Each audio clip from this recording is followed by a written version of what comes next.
अस्सलामुअलैकुम नाज़रीन, मेरा टीवी न्यूज़ में आवाया सारा सुब्रो मां पराशा सबका पहिरीं हिकु नज़र हेडलाइन ते। अमेरिका ऐं इसराइल पारां ईरान ते गडि॒यल हमला, तेहरान समेत मुख़्तलिफ़ शहरनि में धमाका। तेहरान जे महराबाद एयरपोर्ट, यूनिवर्सिटी रोड ऐं जमहूरी रोड ते मीज़ाइल किरिया।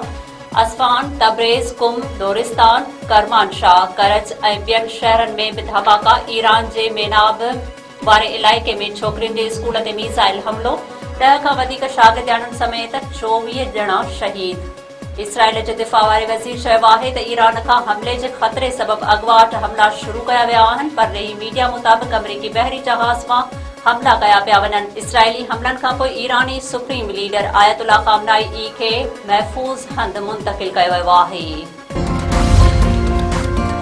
अमरीकी ऐं इसराइली हमलनि खां पोइ ईरान बि जवाबी कार्रवायूं शुरू करे छॾियूं। ईरान पारां इसराइल ते जवाबी हमलो, 30 बैलिस्टिक मीज़ाइल फायर कया विया। हैफ़ा, तल अबीब ऐं बैतुल मुक़द्दस में धमाकनि जा आवाज़ ॿुधा विया। ईरानी हमले खां पोइ इसराइल में जंगी सायरन वॼणु शुरू थी विया। ईरान जा बहरीन, कतर ऐं UAE में अमेरिकी अॾनि ते मीज़ाइल हमला। इसराइली मीडिया मुताबिक़ ईरान बहरीन में अमेरिकी नेवल बेस ते हमलो कयो वियो आहे। रूस पंहिंजे शहरनि खे ईरान छॾण जी हिदायत करे छॾी।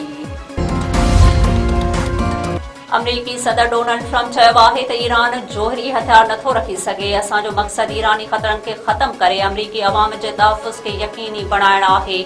ईरान ख़िलाफ़ वॾो ऑपरेशन शुरू करे छॾियो आहे। पंहिंजे जारी कयल बयान में अमरीकी सदर ट्रम्प चयो आहे त ईरान परे फ़ासिले ताईं मार कंदड़ मीज़ाइल तयारु करे रहियो आहे, जेको अमेरिका ऐं ॿियनि लाइ ख़तरो आहे। ईरान जे मीज़ाइल इंडस्ट्रीअ खे तबाह करे छॾींदासीं। अफ़गान तालिबान रिजीम ख़िलाफ़ पाक फ़ौज जो ऑपरेशन ग़ज़ब-ए-लिल हक़ जारी। 331 अफ़गान तालिबान मारिजी विया। अफ़गान तालिबान जूं 104 चेक पोस्टूं मुकमल तौर ते तबाह। पाक फ़ौज जे जवाननि 22 चेक पोस्टुनि ते कब्ज़ो करे वरितो। पाक फ़ौज अफ़गानिस्तान में 37 हंधनि ते निशानो बणायो। वफ़ाक़ी वज़ीर अता तारड़ चयो आहे त अफ़गान फोर्सिस जूं 163 टैंकूं ऐं फ़ौजी गाॾियूं तबाह कयूं वयूं आहिनि।